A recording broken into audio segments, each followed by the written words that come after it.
Assalamualaikum warahmatullahi wabarakatuh. Alhamdulillahilladzi an'amana bi ni'matil imani wal islam wa faddala bani adam bil ilmi wal amal ala jami'il alam. Assalatu wassalamu ala khairil anam sayyidina wa maulana Muhammadin sayyidil arabi wal ajam wa ala alihi wa ashabihi anabi'al nuburi wal hikam. Amma ba'd, qad qala ta'ala a'udzu billahi as-sami'il 'alim minasy syaithanir rajim. Bismillahirrahmanirrahim. Ya ayyuhalladzina amanu taqullaha wal tanzur nafsun ma qaddamat lighad wattaqullaha innallaha khabirun bima ta'malun.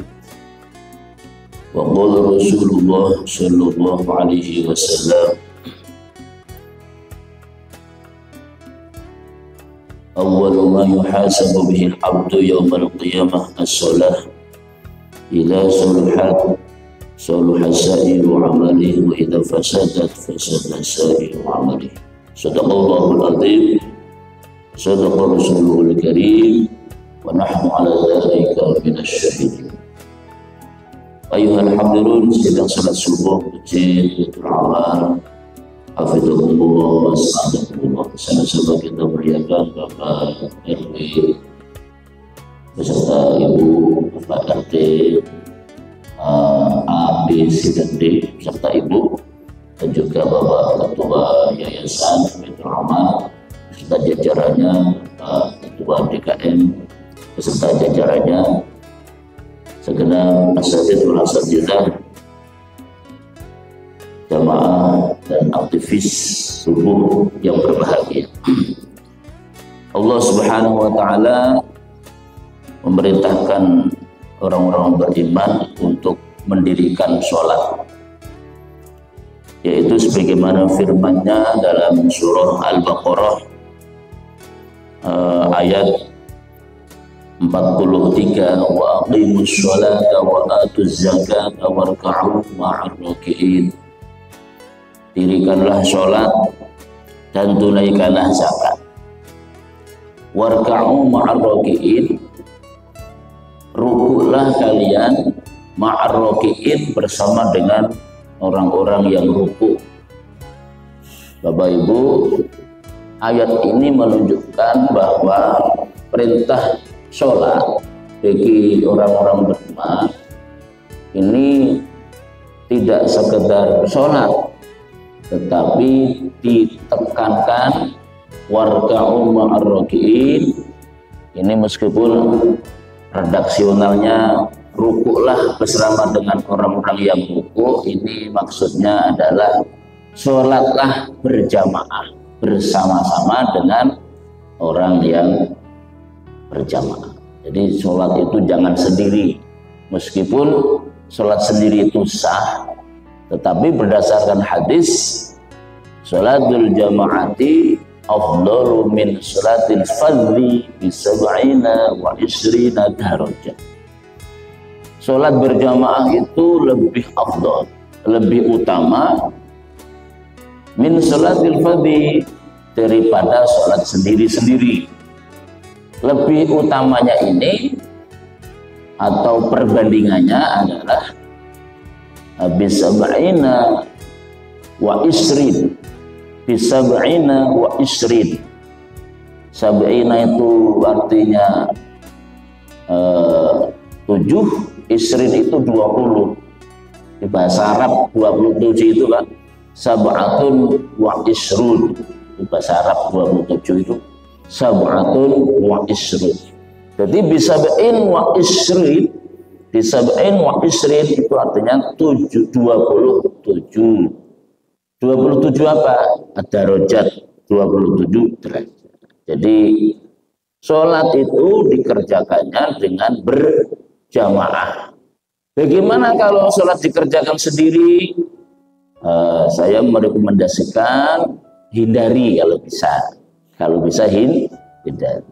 Tapi kalau terpaksa mungkin karena ya memang ketinggal atau tari teman berjamaah kok nggak dapat, ya terpaksalah sholat sendiri. Perbandingannya sangat jauh, 27 derajat. Ibu bapak jamaah hafizakumullah, pada pagi hari ini kita masih pada bab kita bersolat tentang seputar sholat ya. Jadi sholat itu diperintahkannya adalah dengan berjamaah, meskipun di sini tidak nampak secara rasional berjamaahnya, tapi berdasarkan hadis tadi berarti memang sholat itu diperintahkannya secara berjamaah. Baginda Rasul Shallallahu Alaihi Wasallam dalam sejarahnya beliau tidak pernah sholat munfaridan. Rasulullah itu sholatnya tidak munfarid atau tidak sendiri, tapi berjamaah. Rasul Shallallahu Alaihi Wasallam membangun Masjid Nabawi, kemudian beliau tinggal di samping kiri mihrab, di samping kiri mihrab. Jadi keadaannya mirip-mirip dengan Masjid Baitul Amal ini. Rumah imamnya juga ada di samping kiri mihrab. Cuma rumah tempat tinggal Rasulullah itu lurus dengan mihrab. Kalau kita agak belakang ya, jadi lurus, sehingga beliau sholat sunnahnya itu di rumah beliau. Jadi sholat sunnahnya Rasulullah itu di kediaman beliau. Begitu Rasulullah keluar, itu sebagai tanda untuk sahabat Bilal atau muadzin yang menggantikan Bilal itu memandangkan iqomah. Jadi iqomah itu dikumandangkan atau sholat itu dimulai ketika Rasulullah keluar dari rumahnya. Jadi Rasulullah tidak sholat di masjid untuk sunnah ya. Untuk sholat sunnah Rasulullah di rumahnya. Begitu keluar rumah beliau, sedikit tanda itu iqomah. Nah, jadi Rasulullah itu Bapak Ibu, kalau menurut sejarah ya, itu ketika azan ya di rumah beliau. Tidak kemudian Rasulullah standby di masjid, karena keluarnya Rasulullah itu sebagai tanda iqomah. Maka menurut ulama fikih, iqomah ini adalah haknya imam. Jadi iqomah itu haknya seorang imam, bukan yang lain, bukan muadzin itu sendiri. Jadi muadzin itu nggak punya hak untuk iqomah sebelum dapat perintah dari imam. Itu secara hukum fikih. Meskipun kemudian di tengah-tengah masyarakat prakteknya itu berkembang menyesuaikan. Tidak apa-apa, yang penting dimusyawarahkan. Maka rencananya sudah sepakat dengan ketua DKM untuk tengah-tengahnya, taruhlah imam sholatnya tidak di rumah, karena sholat di rumah khawatir lambat, maka sholatnya di ruang sebelah. Di ruang sebelah itu ada tempat sholat untuk imam. Jadi di situ ada timer. Jadi timernya itu persis seperti ini. Jadi imam keluar itu ya betul-betul sesuai timer. Ketika timernya sudah timer iqomah, maka imam keluar ke mihrab untuk kemudian muadzin mengumandangkan iqomah. Ibu bapak jamaah hafizakumullah, di bulan Syawal ini kita mesti berusaha untuk meningkatkan ketakwaan kita, segala aktivitas ibadah ditingkatkan.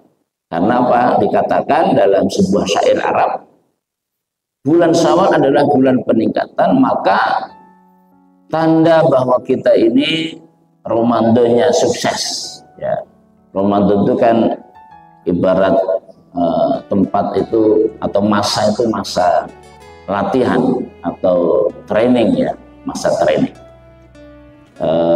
Pemain bola Pak, misalnya PSSI itu kalau ikut latihan itu kan setelah selesai latihan kan cara mainnya tuh lebih cantik, lebih lebih sikap, lebih pandai dan seterusnya.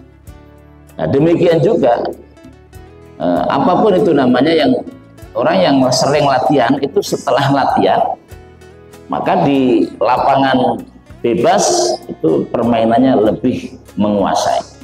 Demikian juga orang-orang yang beriman ketika dilatih sebulan penuh, dilatih sholat, tidak hanya sholat wajib.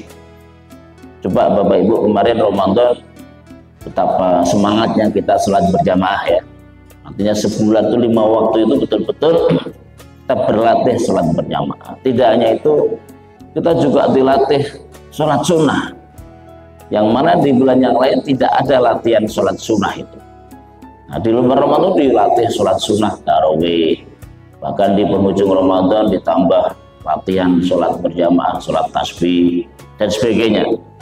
Maka ini diharapkan di bulan Syawal ini kita betul-betul melakukan apa yang namanya dengan peningkatan.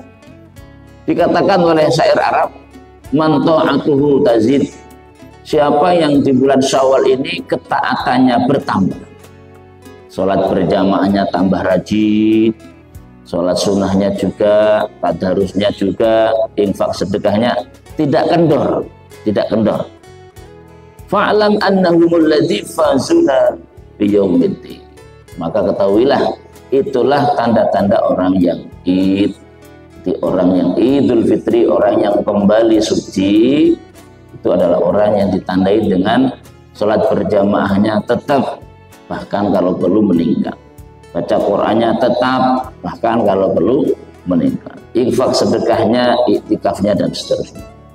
Maka itulah orang yang fazuna, orang yang beruntung, orang yang mendapatkan hakikat Idul Fitri.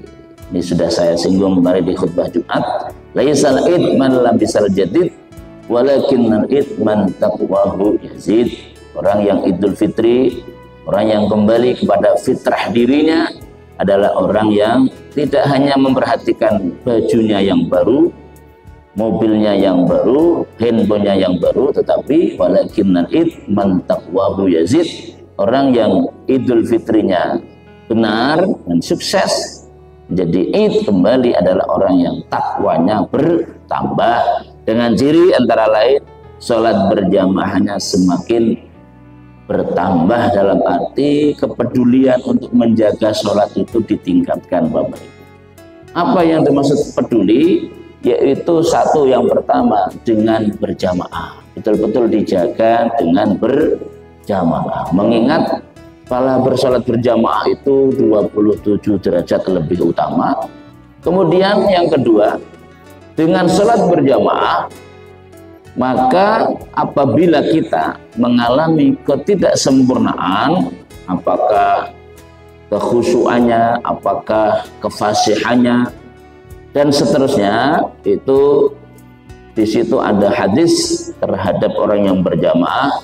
Al-imamu domin, imam itu menjamin. Al-imamu domin, imam itu menjamin. Makanya tidak sembarangan orang bisa menjadi imam. Ada seleksi khusus dan bahkan ada pelatihan khusus.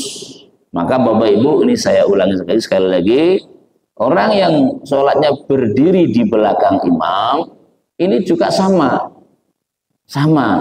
tidak boleh sembarang orang. Maka disiapkan sajadah khusus, itu tanda saja itu di belakang imam itu, supaya tidak sembarang orang boleh berdiri di belakang imam. Atau artinya lagi secara gamblang, kalau kita merasa belum cukup fikih sholatnya, ilmu fikih sholat belum cukup, misalnya nih contoh, paham tentang syarat sahnya takbiratul ihram, itu kan perlu Pak. Kita sudah paham atau belum itu? Syarat sahnya surah Al-Fatihah, ya. Kemudian rukun-rukun sholat, hal-hal yang membatalkan sholat, itu kita sudah paham atau belum?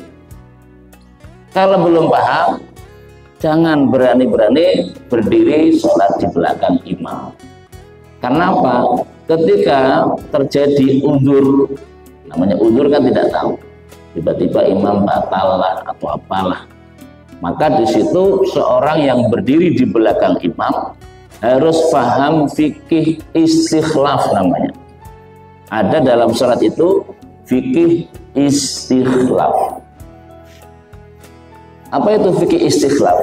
Tata cara mengganti atau tata cara pergantian imam kalau suatu saat terjadi batal mendadak. Itu ada caranya. Jadi sekali lagi bukan berarti kemudian nanti semua jadi nggak ada yang berani, bukan. Ya berusahalah di bulan Syawal ini ditingkatkan tentang pemahaman terhadap ahkamus sholat, hukum-hukum seputar sholat. Maka pagi hari ini dalam kitab Fathul Qorib ini kita lanjutkan.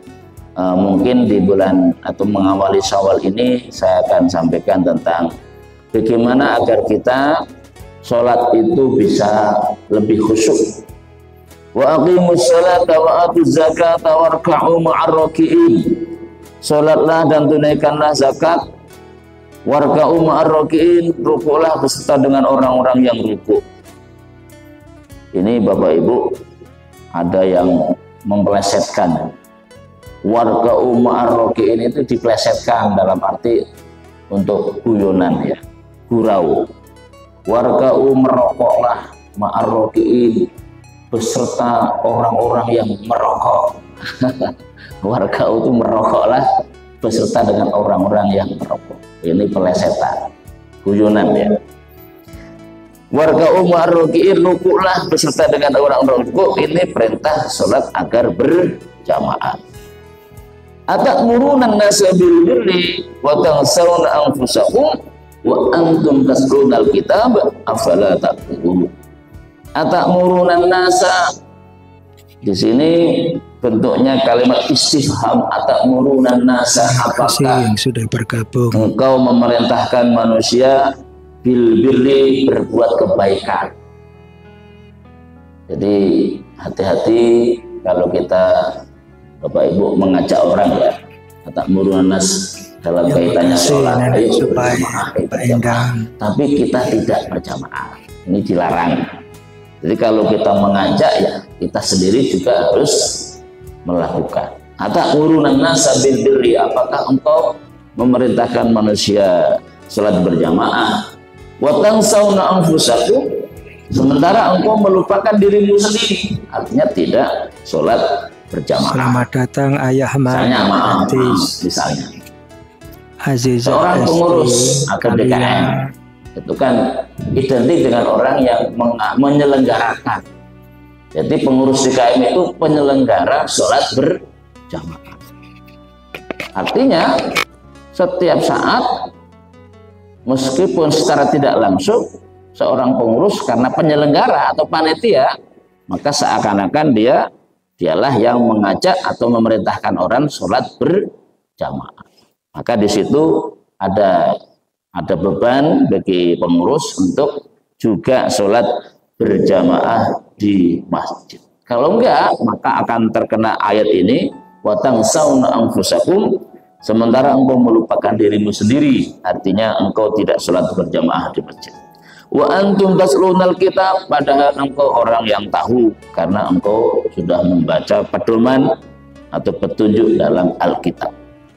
Afala taqilun, apakah engkau tidak menggunakan akal sehatmu? Sampai seperti itu Bapak Ibu ya. Jadi kalau orang memerintahkan atau mengajak sholat berjamaah namun dirinya tidak sholat berjamaah, ini sampai-sampai dikatakan apakah engkau tidak menggunakan akal sehatmu. Jadi sangat pentingnya sholat berjamaah. Kemudian ayat ini dilanjutkan, wasta'inu bis-sabri was-shalah. Wasta'inu, minta tolonglah kalian, bis-sabri was-sholati, dengan sabar dan dengan sholat. Jadi Bapak Ibu, sholat ini rupanya merupakan media atau cara, atau bahasa kitanya itu mekanisme yang sah untuk kita meminta pertolongan. Nah seperti itu. Jadi kan kita berbicara mekanisme itu ya, saat ini kan ada ya mekanisme untuk membela ini, menuntut ini dan sebagainya. Ada mekanismenya, ada wadahnya. Jadi orang ketika membutuhkan pertolongan, manusia ketika butuh pertolongan dalam menghadapi ujian, dinamika kehidupannya itu mekanismenya adalah dengan dua cara. Wasta'inu bis sabri, yang pertama dengan sabar. Jadi sabar dengan segala ujian, segala macam yang terjadi, sabar. Wassalati, yang kedua dengan sholat. Wa innaha lakabiratun, sesungguhnya sabar dan sholat, dua mekanisme atau dua sikap ini adalah sesuatu yang lakabirah, sungguh sangat berat. Jadi sikap sabar dan selalu sholat ketika butuh pertolongan, sabar dan sholat ini sangat berat. Illa alal khusyin, kecuali bagi orang-orang yang khusyuk, bagi orang-orang yang khusyuk. Nah, pagi hari ini kita akan terangkan, karena sholat khusyuk itu penting. Ini apalagi bulan Syawal, kita betul-betul jadikan satu momentum untuk memulai sholat dengan khusyuk. Sholat dengan khusyuk itu di sini disebutkan alladzina yadhunnuna annahum mulaqu rabbihim wa annahum ilaihi raji'un. Bapak Ibu jamaah hafizakumullah, orang yang khusyuk itu orang yang alladzina yadhunnuna annahum mulaqu rabbihim, yaitu orang yang ketika sholat meyakini, yadhunnu itu meyakini bahwa annahum mulaqu rabbihim, orang-orang ini atau orang yang sholat ini sedang bertemu dengan Allah, atau kalau enggak sedang, ya akan bertemu dengan Allah.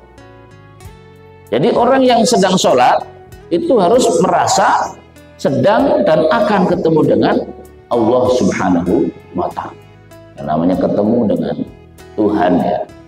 Kita bertemu dengan atasan kita saja, bertemu dengan orang yang kita anggap sebagai atasan aja, pasti kita mempersiapkan pakaian kita, sikap kita itu betul-betul yang terbaik.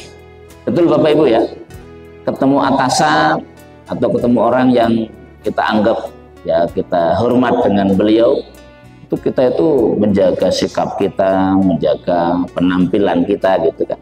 Nah, maka sholat khusyuk itu ditandai dengan kita kalau ke masjid, yang kita pakai itu Bapak Ibu pakaian sholat, ya betul-betul bahwa kita itu mempersiapkan diri, yaitu dengan pakaian khusus sholat. Bukan berarti pakaian sembarang nggak boleh, ya. Yang penting sih menutup aurat, ya. Tetapi dianjurkan sholat itu dengan pakaian khusus sholat. Kalau bisa Bapak Ibu punya pakaian dalam satu hari itu dua. Dalam satu hari itu punya pakaian untuk jalan, atau kata untuk apa? Kalau memang ada kerja ya bertambah 3, ya, satu lagi untuk kerja sendiri, untuk jalan sendiri, dan khusus untuk sholat. Maka jubah itu penting. Nah, kalau bisa jubah khusus untuk sholat. Bapak Ibu, jubah atau pakaian yang khusus untuk sholat itu bukan berarti ini pakaian ustaz atau pakaian habaib, bukan. Ya kalau kita ingin terbaik, ya pakai pakaian khusus, itu intinya seperti itu. Pakai pakaian khusus untuk sholat. Itu yang pertama. Jadi merasa bahwa kita itu sedang dan akan bertemu dengan Tuhan kita. Betul-betul dengan pakaian khusus, dengan sikap yang istimewa. Wa annahum ilaihi raji'un. Kemudian merasa atau meyakini bahwa kita itu akan kembali kepada Tuhan kita. Jadi sholat yang kita kerjakan ini jangan-jangan ini sholat yang terakhir, karena kita tidak ada yang tahu Bapak Ibu, umur kita sampai kapan itu tidak ada yang tahu. Tidak ada kepastian bahwa orang meninggal itu sakit dulu, itu tidak ada kepastian. Jadi nggak ada yang tahu, maka menganggaplah, meyakinilah bahwa sholat yang kita kerjakan ini jangan-jangan yang terakhir. akhir. Itu cara untuk bisa khusyuk, itu menganggap wah ini sholat saya terakhir.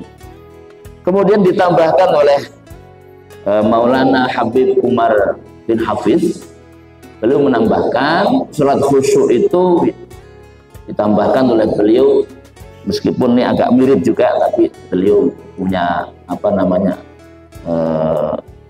kesimpulan. Ada 6 sholat khusyuk, ada 6 cara atau ciri orang itu sholatnya khusyuk. Yang pertama al-ijlal.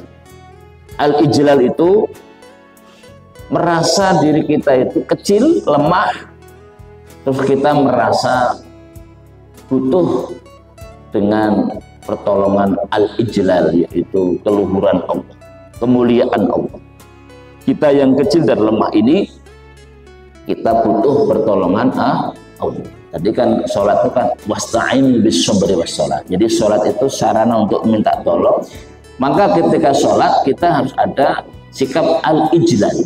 Al-ijlal itu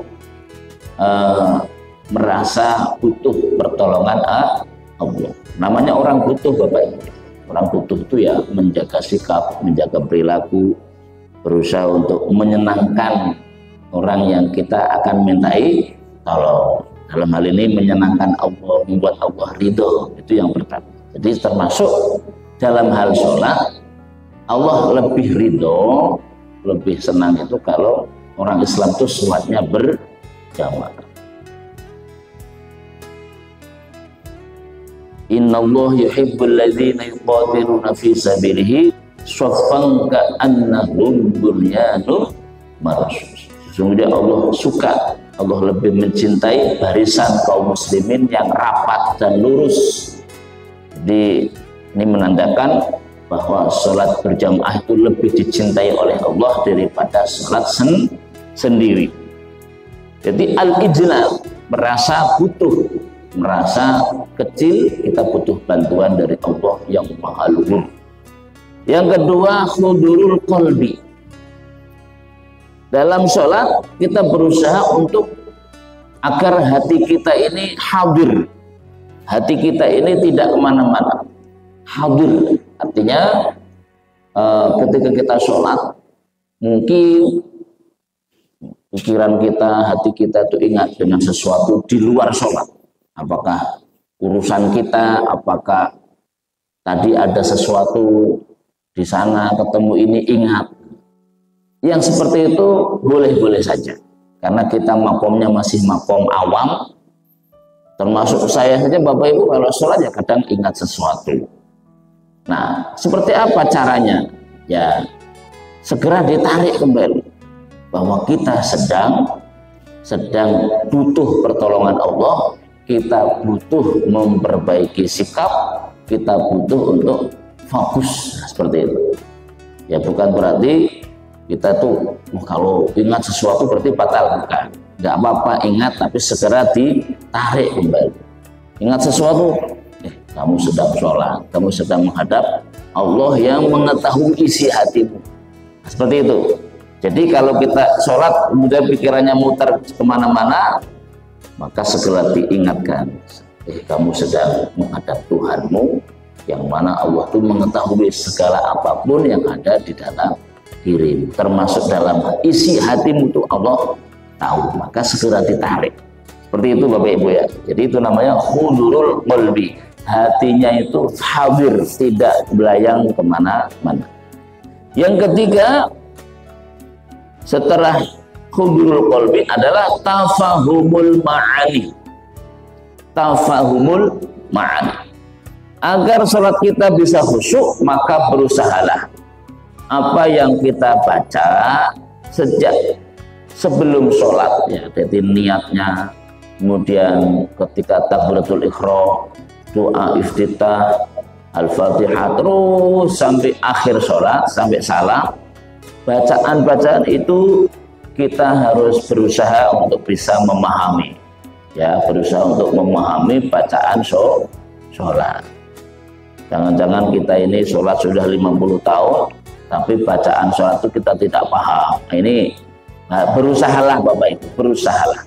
Sekarang sudah zaman canggih, bisa melalui gadget atau iPhone masing-masing, bacaan sholat dan artinya bisa sangat mudah sekarang, atau beli buku pasolatan.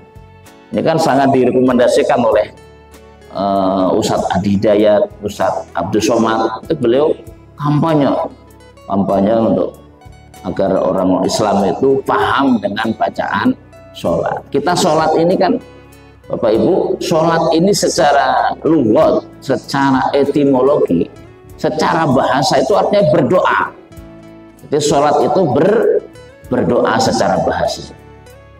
Wastilahan, secara istilah syar'i atau terminologi, sholat ini adalah rangkaian ibadah yang diawali dengan takbiratul ihram, diakhiri dengan salam. Tapi secara bahasa doa.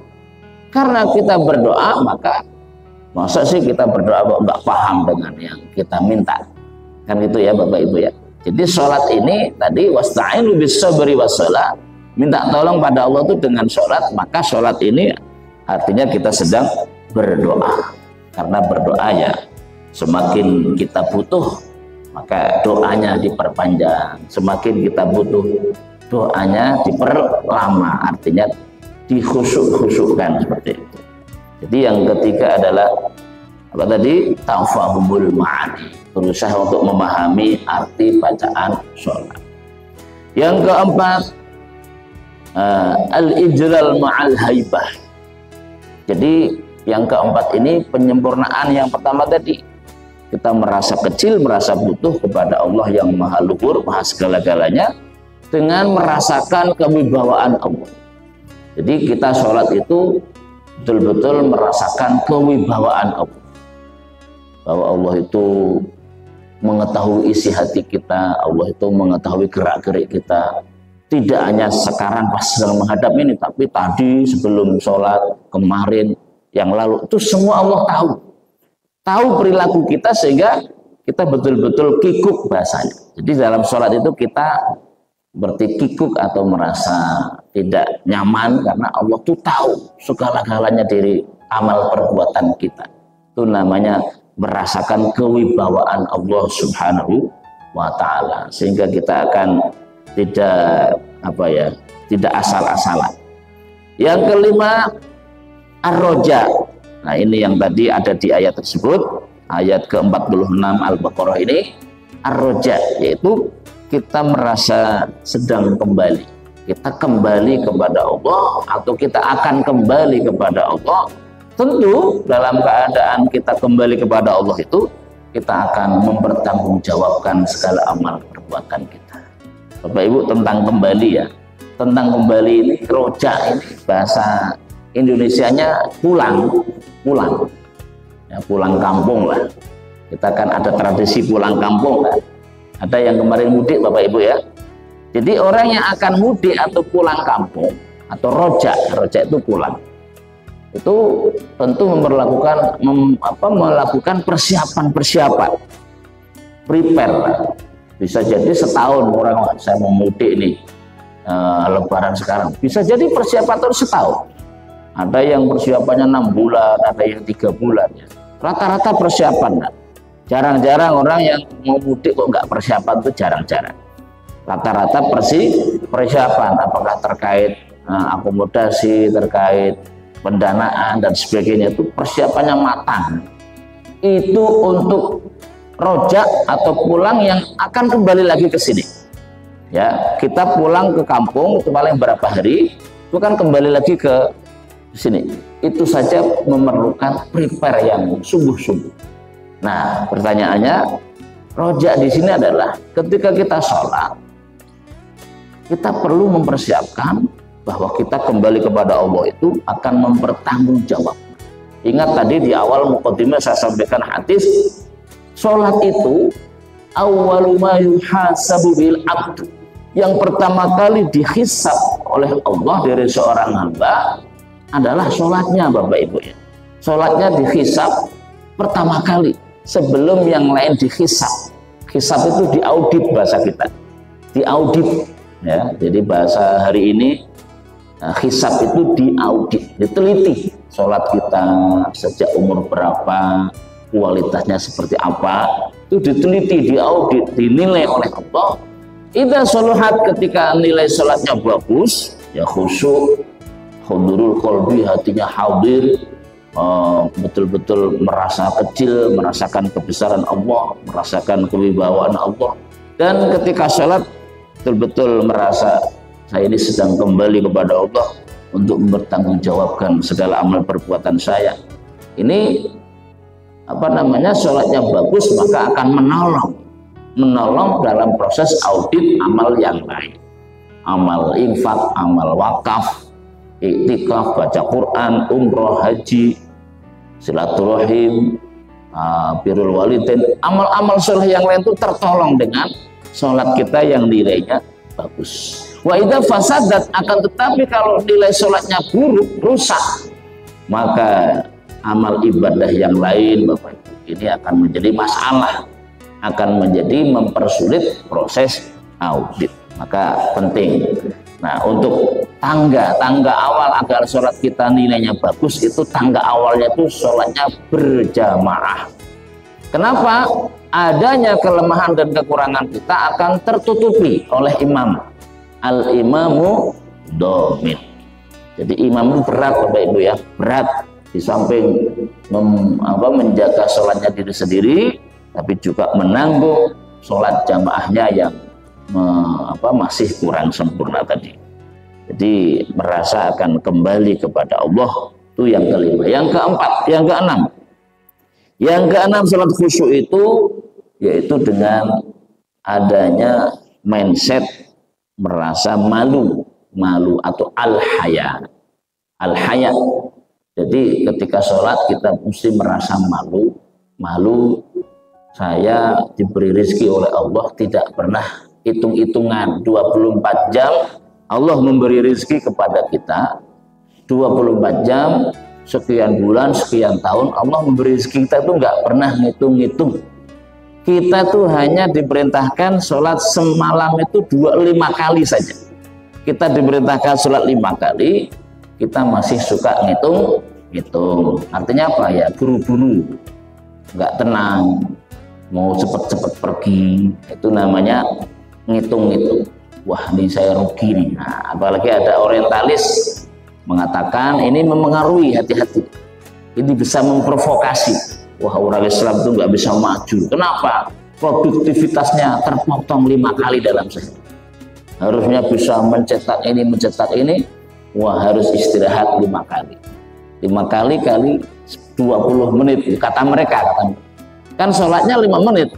Persiapannya, wirid, doanya, dan sebagainya. Itu menurut mereka kurang lebih 20 menit.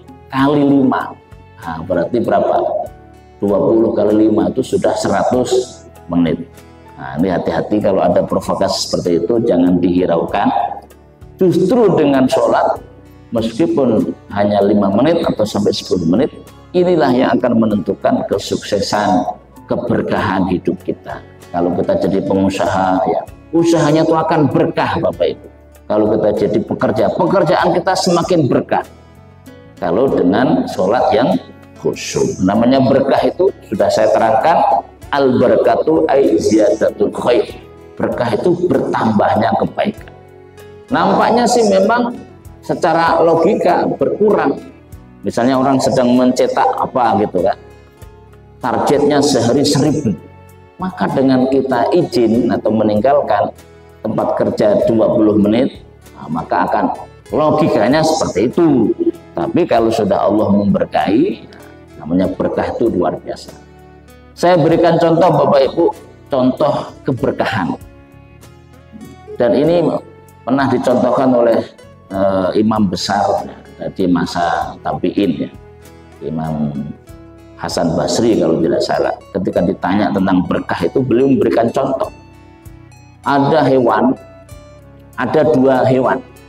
Yang satu namanya kambing, yang satu namanya anjing. Ya, sama-sama ini, kambing dan anjing.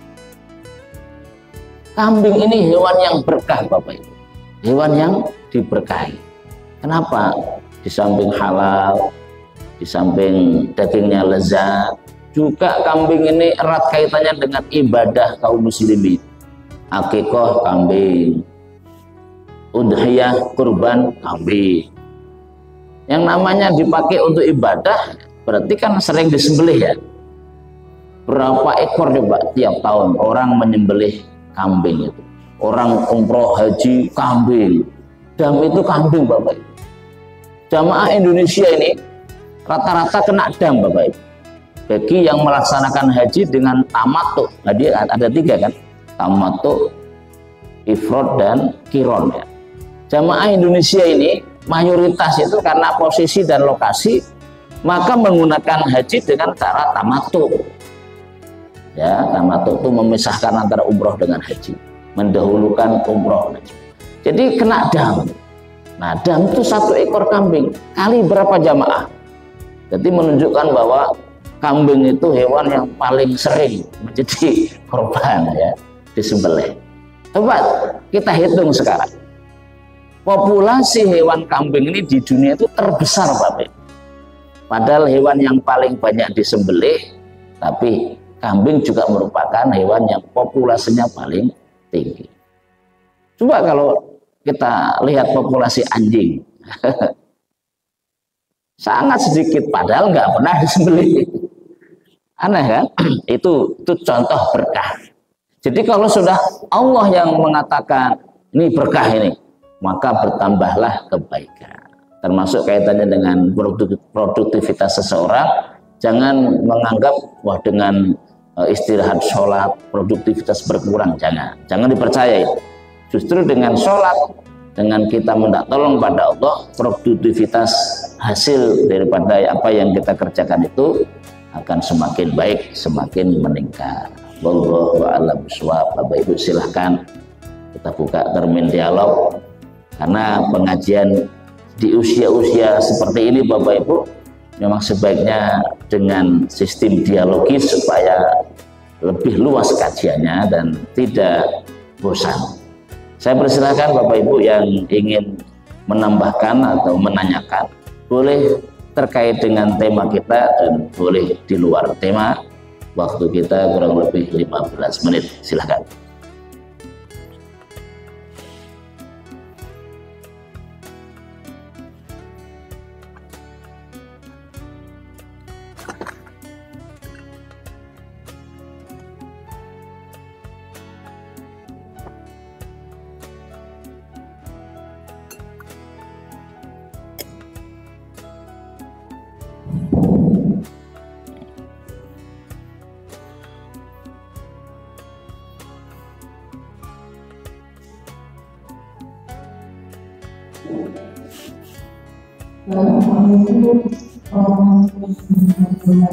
Waalaikumsalam warahmatullahi wabarakatuh. Pak Ustaz, yaitu tadi tentang suami bapak. Di sini setiap maghrib itu kan banyak Ustaz. Tapi ini kan ada di masyarakat ini. Dan kami telah bersama di sini Istiqomah. Nanti kan kami mengira buku yang dari utara selatan. Jadi kadang-kadang mungkin Ustaz banyak tidak mau jamaah mengingatkan. Jadi itu salah satu kami Ustaz. Di mana kami apakah kami dapat coba satu jamaah atau tidak? Karena kami juga Ustaz dan kami menjalani Islam sendiri, tak mungkin pula kami berbeda di setiap kami mengambil kami, mengambil kami. Dia dengan, dia suat sendiri Ustaz. Jadi apakah itu kurang ilmu atau memang dia juga kurang mengenai saya kurang paham. Jadi saja Ustaz. Waalaikumsalam warahmatullahi wabarakatuh. Baik, kita tidak usah nyebut nama. Jadi intinya adalah ketika kita ke masjid, Bapak Ibu, kita betul-betul dalam rangka untuk sholat berjamaah, yang mana sholat berjamaah itu pahalanya 27 derajat lebih baik daripada sholat sendiri. Maka kalau ada kasus seperti itu di mana orang ke masjid tapi tidak berjamaah, ya nggak usah diurus ya. Cuman kalau bisa kita nasihatin, yang diberi nasihat, ngapain ke masjid kok sholatnya tidak berjamaah, jadi aneh ya. Kalau tidak ke masjid saja, misalnya ketinggalan waktu, waduh sudah selesai, itu kita harus berusaha cari teman, Bapak Ibu. Cari teman, ayo kita berjamaah. Maka Bapak Ibu, kita meskipun sudah sholat ya, meskipun kita sudah sholat, ada teman kita datang terlambat, kita itu dianjurkan menjadikan dia itu berjamaah. Gimana? Kita menjadi makmum, menemani. Ayo saya temani, nggak apa-apa, boleh, bahkan sunnah. Meskipun sudah sholat maghrib misalnya, atau sholat teman kita terlambat, daripada dia sholat sendiri, kita menemani supaya teman kita jadi berjamaah, itu boleh. Seperti itu ya, sampai seperti itu. Jadi kalau kita terlambat, cari teman yang akrab, ya, yang biasa ngopi bareng, ya. Ayo, saya terlambat ini, kan sendiri, saya, tolonglah, yuk berjamaah. Jadi nggak apa-apa seperti itu. Saking pentingnya sholat berjamaah. Misalnya di rumah, ya jangan sholat sendiri, usahakan bangunin suaminya, anaknya. Kalau misalnya sendiri di rumah ya, berusahalah untuk sholat berjamaah. Karena sholat berjamaah di samping memang perintahnya jelas, hadisnya jelas, pahalanya sudah sangat luar biasa. Tentang saf yang terputus, Bapak Ibu ya, itu bukan menyebabkan sholatnya batal, tidak. Jadi misalnya terjadi ada anak kecil misalnya, anak kecil ada di sela-sela safnya orang dewasa. Anak kecil di sini yang dimaksud yang belum balik, ini bisa memutus saf sholat. Maka kalau kita berjamaah mengajak anak kecil itu jangan disatukan dengan saf orang dewasa. Tetapi menurut tuntunan hadis, berada di saf yang khusus anak-anak. Jadi anak kecil itu dijadikan satu, nanti diawasi, jangan dibawa. Ada di sini yang dibawa ya, ada sampai digendong macam-macam. Hati-hati Bapak Ibu. Memang Rasulullah pernah menggendong cucunya, tapi bukan sengaja menggendong. Pas sholat cucunya, ada namanya anak kecil kan, ada jalan, yaitu tidak kemudian dipukul atau dimarahin, tidak, ya gak apa-apa, bergelayut, itu kan nggak sengaja, bukan menyengaja membawa anaknya digendong, bukan ya. Jadi harus dipahami, karena anak-anak itu belum suci, dalam arti masih mengandung najis. Meskipun bisa disiasati dengan pampers, tapi kan tetap potensi najis bisa kemana-mana. Maka anak itu pastikan kalau ke masjid jangan sampai memutus saf, artinya jangan sampai menjadi satu dengan kita. Yang kedua, jangan sampai najisnya anak ini kemana-mana. Maka dalam sebuah bahsul masail atau kajian ilmiah, masjid yang ada lembaga pendidikannya seperti TPQ, seperti kita ini Bapak Ibu, ini dianjurkan anak-anaknya ini di penyelenggaraan sholatnya dan sebagainya itu terpisah. Karena apa? Anak-anak itu belum bisa menjaga najis, dipisah kalau bisa. Jangan malah mohon maaf, masih ada di sini itu sering nuntut, katakanlah ya tanda halusnya menyarankan kita gitu, Ustaz, sholatnya kok nggak pernah ke masjid sekarang. Nah, jadi yang benar itu anak-anak itu dipisah intinya, karena anak-anak masih membawa najis, itu intinya. Kalau dalam rangka tarbiyah ya tetap ada tarbiyah, ada, karena ini lembaga maka itu tanggung jawab. TPQ misalnya ada di situ pendidikan sholat yang diselenggarakan oleh TPQ, tidak kemudian ayo dibawa ke masjid. Ya boleh, tetap boleh, tapi dianjurkan kalau memang bisa anak-anak itu terpisah. Kalau digabung bisa mengganggu, misalnya ramai, misalnya yang paling bahaya itu tentang najisnya, mereka belum bisa toharoh. Tentang ilmu toharoh itu mereka belum bisa, maka kalau memang bisa tanpa anak-anak itu lebih baik. Tapi kalau ada anak-anak ya jangan dimarahin. Anak-anak itu generasi kita harus dijaga, dikelola, diarahkan seperti itu. Jadi itu Bu ya jawabannya, nggak masalah terputus saf tetap sholat sama jamaahnya sah. Hanya itu mengurangi fadilah saja. Kalau terus-terusan ya diingatkan, ngapain ke masjid kok nggak niat berjamaah? Ya, seperti itu ya. Jangan-jangan sholatnya riya. Hati-hati tanda orang munafik. Innal munafiqina fit tarkil asfali minan nar. Orang munafik itu orang yang nanti tempatnya di keraknya neraka. Ciri-ciri orang munafik itu salah satunya adalah ketika sholat itu penuh dengan rasa malas. Entah karena apa tuh malas. Faktornya banyak. Nggak suka dengan ini misalnya, nggak apa. Malas sekali sholat, terpaksa.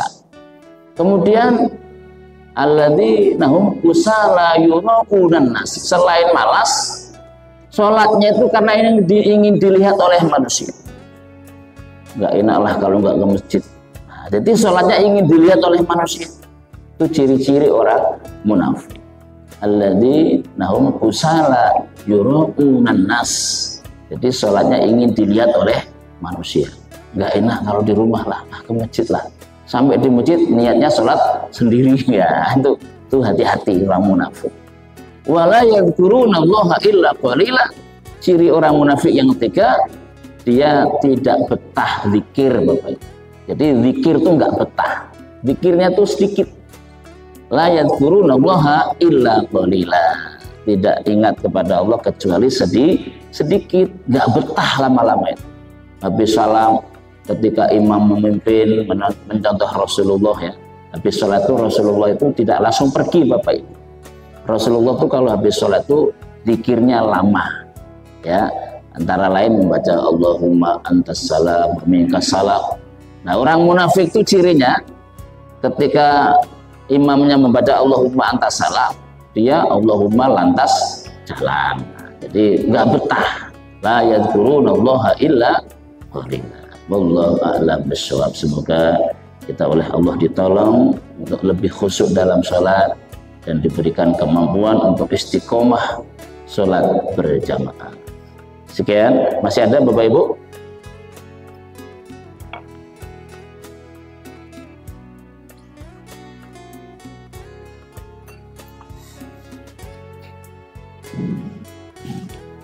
Silakan.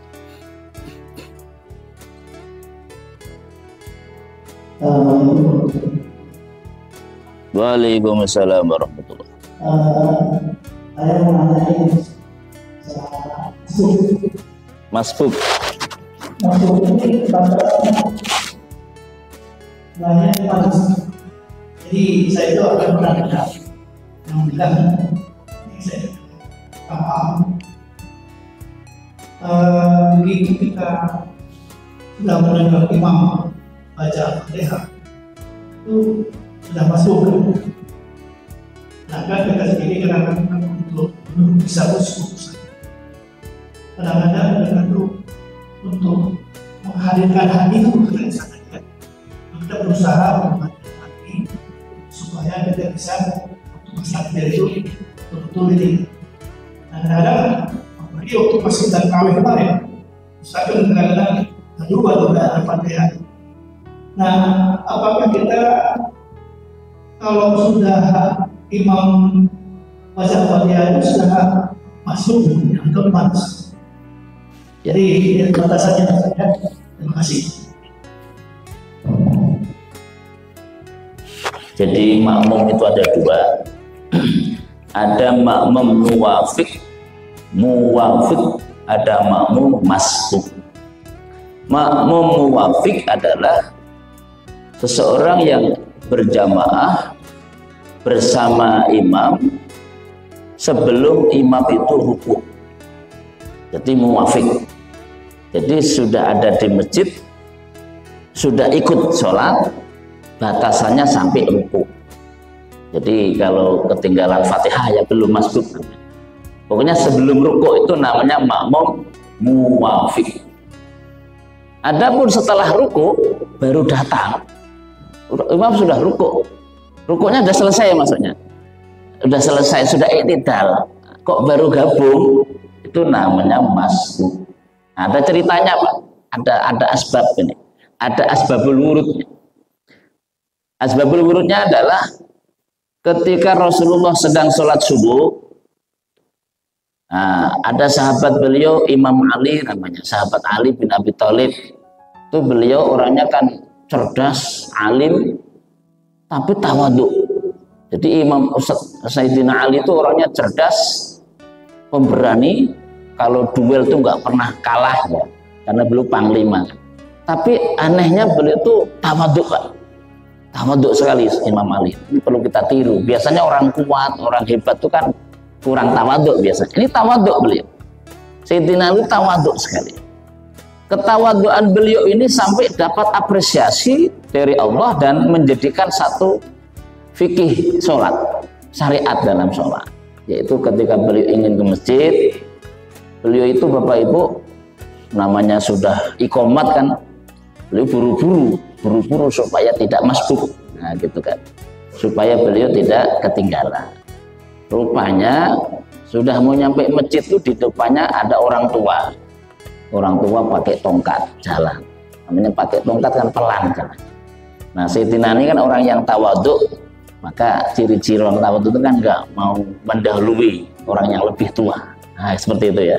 Jadi beliau itu jalannya menjadi pelan di belakang orang tua ini. Sudah mau nyampe masjid, sudah pelan gitu kan, pokoknya nggak mau mendahului lah. Rupanya orang tua ini sampai di depan masjid, lanjut Pak. Rupanya orang Yahudi. Sudah ditawadui malah orang Yahudi. Ya dikira orang tua mau ke masjid, Sayyidina Ali sampai nggak berani mendahului. Itu rupanya orang Yahudi. Dia lanjut aja. Nah gara-gara itu Rasulullah itu Allah memerintahkan malaikat Jibril untuk memberitahukan kepada Rasulullah untuk memperlama ruku. Jadi pernah terjadi sholat subuh itu rukuknya sangat lama Bapak. Ya, lama sekali karena Allah memerintahkan malaikat Jibril untuk agar Rasulullah memperpanjang rukuknya. Demi apa? Supaya Ali bin Abi Thalib ini tetap sholat berjamaah, tidak masuk kategori masbuk. Jadi Sayyidina Ali akhirnya masuk masjid, Rasulullah dalam keadaan sedang ruku. Nah Sayyidina Ali ikut takbiratul ihram, Allahu Akbar, baru ruku, Allahu Akbar. Jadi beliau nggak baca Fatihah karena ini menjadi syariat, menjadi fikih sholat. Jadi orang yang tidak membaca Fatihah itu sudah dijamin oleh imam sah, asalkan kondisinya nggak sengaja ya, kayak tadi itu. Jadi kalau imam sedang ruku, datang kita takbiratul ihram, Allahu Akbar, baru langsung ruku, Allahu Akbar, ikut. Itu yang dilakukan Sayyidina Ali bin Abi Thalib. Setelah itu sebagaimana sholat biasa, sholat subuh itu menjadi sholat yang paling lama rukuknya, itu menurut asbabul wurud. Nah, jadi menjadi fikih sholat yang masih berjumpa dengan ruku itu bukan masbuk, dia sah dapat satu rakaat. Nah dikatakan masbuk kalau enggak ketemu rukuk bersama dengan imam. Jadi kalau hanya ketinggalan Fatihah ya bukan masbuk. Nah, dikatakan masbuk datang kok sudah iktidal. Nah, bagaimana kalau kita datang sedang iktidal? Ya tetap takbiratul ihram, Allahu Akbar, terus ikut iktidal, ikut sujud dan seterusnya, tapi nggak dapat rakaat pertama. Nanti begitu salam, Assalamualaikum warahmatullahi, kita menyempurnakan satu rakaat yang tertinggal. Ini pun ada dua pendapat. Bagaimana orang yang masbuk menyempurnakan ketinggalan sholatnya ini? Apakah nunggu salam kedua atau setelah salam pertama langsung berdiri? Ini pendapat pertama. Begitu imam salam yang pertama, Assalamualaikum warahmatullahi, boleh langsung berdiri. Pendapat kedua, nunggu salam yang kedua, Assalamualaikum warahmatullahi, Assalamualaikum warahmatullahi, itu dua-duanya boleh. Wallahu a'lam bishawab. Bapak Ibu silahkan, barangkali masih ada. Cukup. Pak Rahim sudah sembuh Pak? Hasil ronsen bagus Pak ya? Hasil ronsennya bagus. Ada titik? Retak? Masya. Tapi nggak bahaya. Ya, mudah-mudahan kita doakan Pak Rahim selamat. Ya, selamat, sehat, tidak ada efek-efek samping. Oleh kemarin laka lantas Bapak Ibu ya. Ada Bapak Ibu masih cukup? Cukup ya? Alhamdulillah. Kita lanjutkan dengan sholat sunnah Isra, Bapak Ibu. Sholat sunnah Isra ini kalau bisa ya kita jaga karena hadisnya sahih masyhur. Man sholatal ghadata ma'al jamaah. Siapa yang sholat subuh dengan berjamaah, lalu summa qu'ada, lalu duduk untuk zikir, untuk kajian dan seperti ini, hatta tatul asyamsa, sampai terbitnya matahari, summa sholla raka'ataini, lalu sholat 2 rakaat, namanya sholat sunnah Isra, kana lahu ka'ajri hajjatan umratan tamah. Jadi ia dapat pahala seperti haji dan umroh secara sempurna. Masa nggak tertarik Bapak Ibu ya? Dapat pahala haji dan umroh secara sempurna, masa nggak tertarik? Dan ini setiap pagi ya, setiap pagi kita ada kesempatan dapat pahala haji dan umroh. Alhamdulillah semenjak saya di sini ini semakin hari semakin banyak yang mementingkan ini. Ada ya sekitar 8-7 orang yang istiqomah untuk menjaga waktu di sini, bertahan sampai waktu Isra. Yang lain kalau bisa menyusul ya, karena ini pahalanya luar biasa. Wallahu a'lam bishawab. Assalamualaikum warahmatullahi wabarakatuh.